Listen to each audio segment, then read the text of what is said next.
What's up, YouTube, and welcome to Codename Scream. I am that horror guy. And I'm Mel. And please make sure to like, subscribe, and ring the bell for notifications for all things horror. Welcome to another episode of With Footage Being Found. We are still covering all the Paranormal Activity films.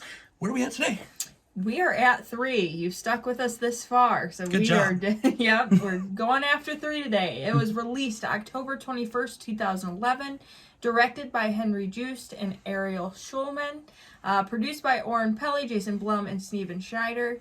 And it was written by Christopher Landon, who was the writer on the previous film, Paranormal Activity 2.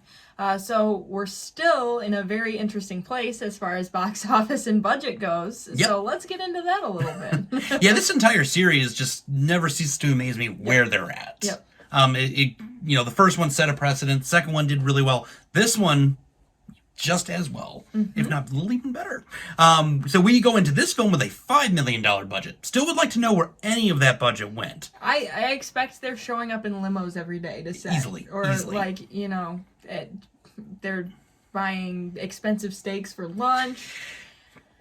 We don't know where this budget's at. It still looks the same as the $15,000 budget. Yeah. But you know what? We're still watching these, and we're still covering them for you guys. So clearly it's working, right? And according to the box office, their $5 million budget didn't even matter, because what did it do at the box office? Brought in $207 million. Yeah. So we can't really say much. Nope. That's a lot more than I've ever made. So, Yep. And if you were to adjust that for 2021 inflation, we'd be looking at $247.7 million. Yeah. So it still aged very well. Yep. And this, it actually set a record for midnight opening for a horror film. On opening midnight showing, it raked in $8 million. Wow. And best opening day for a horror film in the U.S. with $26.2 million. We've covered films that the entire box office was less than that. Mm-hmm. And just in their opening day, they did $26.2 million. Yeah. That's insanity. Impressive. Yeah. So, what did the critics and the audience have to say? Because we almost forget this all the time. Yep. So let's just get right to it. So, the critics, still on the higher side at 66%, and the audience had it at 51%, which is a slight improvement over 2. So, they liked it a little bit more than the second one. Yeah, not bad. No. So, as we do with all these films now, we're going to leave you a link in the description below to where you can stream this or purchase it if you so choose. There's a really killer box set that both of us got a hold of for only $15. It's got all 6 And movies. all 6 films for $15. That's a pretty good deal. Yep. Thank you, Walmart. Yeah, thank you. So that link is below, as well as a link on the Amazon Prime to stream this one. This is one of the only few that are left on Amazon to stream. You can actually stream on Paramount Plus now as well for these films. So you've got avenues. Check them out. I'm just going to give you the quick condensed footnotes. So I usually save my rundowns for the end here, but in case we're losing you in the beginning, I'm just going to run it down now, and then we'll just discuss it a little bit further after. So this one is a prequel, because we, didn't get a prequel to the last film. We had to get a prequel to the prequel. So we've got the prequel to the prequel. It's like, Star Wars Episode 1 going on here. But we've got child Katie, and that bitch Christy Ray is still a child now. So we've got 9-year-old Katie and 9-year-old Christy being haunted by Toby. And Toby is the shotgun wedding champ of the year at the end of this film here, marrying Katie. Oh, that's the end of the film right there. And there's some Paranormal Activity going on. That was the best rundown you've ever given. That was fantastic. Good job. Thank you. So for those of you that actually want to know what this film is about, thank you for sticking around for that. So this one starts off a year before the first one, with Katie delivering a box of tapes to that bitch Christy, of tapes that was when they were kids, just like little things here and there. A year later, those tapes go missing in the house being ransacked, and those tapes and a necklace. They forget to mention that part, but the necklace was also taken. That was the most notable part in that second one. So we're finally kind of getting things pieced together. But the rest of the film is based on one of these home videos, and it's right around the time they were 9, following them around, and this is where the Paranormal Activity started, and it is Toby is their imaginary friend. It's Christy's imaginary friend to start.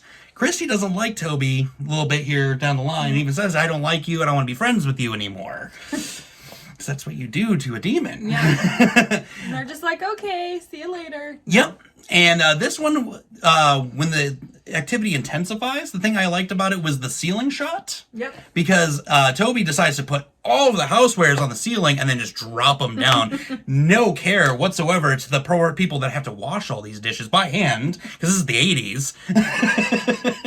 So those kids are going to have to go wash all those dishes now, because I know that was my chore, so I can only assume. Yep. They're like, how dare you put these on the ceiling? So I'm not going to live up to the synopsis I gave you guys with the rundown, so we're just going to go right ahead with this real quick and just be done with it. Okay. I think this is probably best for everybody. But during the everything going on, Dennis, their father, discovered a symbol in their closet that is a Hittite symbol for a witch coven. That they are to, give up their firstborn son in the family line. So it's a gift to the demon, Toby, because Toby wants your firstborn. And Toby wants Christy. Christy wants nothing to do with Toby. Uses Katie to kind of scare her into everything he wants her to do. Mm-hmm. And then we jet along to their parent, their mother being dangled in the air, levitating. That was awesome. That was sweet.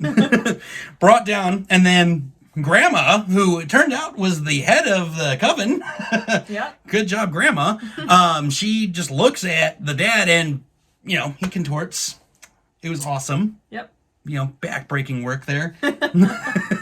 I've definitely been in core bands, and I could not do that move if I tried. So kudos, man. We need to put a breakdown to that scene. Yeah, exactly. And we hear some rumblings going on, and then Christy calling out for Toby to come down to head off to the wedding because, Toby's going to be married to their souls. That's not creepy whatsoever. And then we're there at the end. Because like I said, I'm not living up to my rundown, so we're done there. What fun facts do we have? Well, fun fact number 1, I don't want to marry a demon. No, me either. Learned that from that movie. Paranormal and also, Activity 3. Well, my previous marriage. Wow. Okay, so for fun facts, similar to the last 2 films, unique marketing. Mm-hmm. That's what they've nailed down. They used Twitter this time, using hashtag #TweetYourScream. Did that campaign. It was very successful on Twitter. Their marketing, I go on about it in every video, but it's just perfect. Mm-hmm. So most of the scenes that were used in the trailer were not actually in the movie itself. So If you look up the trailer, you're going to see something completely different than what you think you're getting. According to the production crew, there was enough footage left over to create 2 different versions of this movie. They shot so much for this film and only used half of it. The demonologist who is portrayed in the trailers isn't in the movie at all, and he's not even given credit in the film. He did a bad job, they're man. who is this guy? So that's another thing. They cut out characters, they cut out tons of stuff because they just shot, and probably because like the other films, no script. You just talk and ramble on for hours. So that of course they're going to get a ton of footage. This was actually the highest grossing film in the Paranormal Activity franchise to date. Like we said, sitting at $207 million, which is still insane. The symbols that appear behind the pictures at Grandma Lois's house, they're actually versions of real symbols. So it's a version of the Pentagram of Solomon and the Triangle of Solomon. They're symbols most often associated with summoning and constraining demons. So they are actual real symbols they used. So whoever's house this was shot in is now full of demons. Probably. Fully cursed. Good job. And a whole ton of women living in the basement that come up to, shotgun marriage people to these demons. So whoever lives there, that sucks. No resale value. Yeah, I hope they get a hefty discount on that house moving easily. Forward. Yeah. The last fact I have is kind of a fun one. The demon in the film, you might think he's got a goofy name, Toby. He does. Whose demon and name is Toby. It was actually named after the assistant director's dog. So, either he's a really mean dog, or I don't know why you would name a demon after your dog. That seems kind of cool. But the rumblings. That's the growling dog. Oh, yep, there we go. We figured it out. Problem solved. Yep. Yep. So what did you think of this one? I liked it. Not my favorite. It's probably my least favorite thus far, because I definitely liked the other two better. I did like to know more about Katie and Christy, because the other films do allude to them having, you know, a paranormal childhood.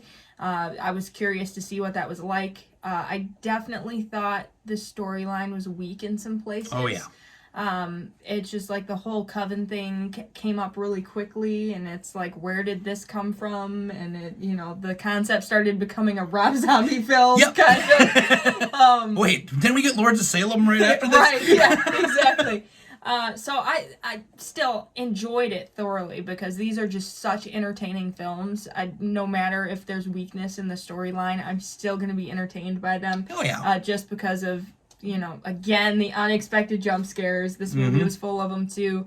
I just wish it had a little bit of a stronger storyline. I wish that they would have started with the whole coven thing and gotten into the coven more, and then alluded to their childhood and how they intertwined. But instead, you're like, haunted kids, coven, get married to demon. And it just seemed to happen. It seemed to progress so quickly. However, even though the storyline was progressing quickly, it did seem like the movie dragged on. Yes. Like, the other two films, I felt like flew by because I was so invested in what was happening. I went in and out with this one. I was invested, and then I was like, okay, get on with it. So even though the storyline just was all over the place, I was a little bored at times, but the second I got bored, something scared me to death. So I can't say that I, you know, give it a thumbs down or anything. I did thoroughly enjoy it. I just think it's the weakest one we've covered thus far. Yeah, fair enough. Yeah, what did you think? I'm giving it the thumbs down. This is flat out. This is my least favorite to date. Yep. This coverage has gone on, and even going back and remembering seeing it when it came out, still my least favorite. Yep. Just very slapped together, very hack and slash last moment. Just like, yeah, we get the possessed kids, and then this just random coven story. It would have been nicer to have gotten the coven introduced earlier in the series. Sure. Because then it wouldn't have been so, you know, just jarring. Just Sure. I really felt like this started getting phoned in halfway through, which is like, oh, we gotta explain these haunted people. Oh, hey, you know what? We got that ghost there, Toby. Well, like I said, if they would have started with the coven, even in this film, and just given a little bit of back history with the coven, you wouldn't have needed a ton. No. But just a little, 10-minute explanation of anything. Who they are and why they're there. But instead, they just appear. They're just there all of a sudden. Right. So that was jarring, and it felt really strange. And even like if they were to be introduced in the prior movies, it would have been interesting. Maybe this may be an awful idea, but it could have been interesting to have two side-by-side stories happening simultaneously. So what's happening with Katie and Micah, we always call him Micah, what's happening with them, and then what's happening with the coven. And then you wouldn't even have to explain how these two things are interacting until the third movie. And they could have come together, and then you would have been like, oh. But yeah, no. How we would have done it better, because that's how we do on this channel too. That's how we would do it better. Exactly. Give us your money, we'll give you a better version. There's your better version. Exactly. But plus side, the use of the cameras still being awesome. The use of the practical effects still killer. How they got all those dishes and how they dropped them all, I loved that. Yep, that was awesome. That was probably the best scene of the whole movie, next to the backbreaker. Yeah. The backbreaker was also impressive. That and the mom. Yeah, the mom as well. Those are the three that really stuck Those out. are the three highlights. But yeah, you had to wait till the middle of the film and the end of the film for that. Yep. And just a whole lot of just junk in the middle. Not my favorite by far. Definitely the thumbs down here. Okay, I'm giving it like a half a thumb, like a sideways thumb. I'm doing it the whole way down. So, but really, what did you guys think about it at the end of the day? You can, as always, sound off in the comments below. Send us a message on Instagram, Twitter, Facebook. You can email us. Multiple ways to reach us, and let's talk about this one a little bit more.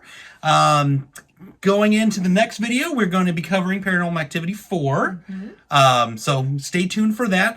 If you haven't paid attention to any of the videos to this point, or if you haven't made it to this far, and if this is your first time, Either way, we launched a Patreon, and for only $1 a month, you can get exclusive content, access to exclusive merch, and that content is things that will never be seen here because the things we're going to cover are things we can't even touch here. Yep. Like- YouTube would be like, no. Yeah, YouTube's man. And we'll be announcing the first of that here, the next one we cover. So you'll want to definitely come in and watch that one next. Yep. So with that being said, scare you later, YouTube.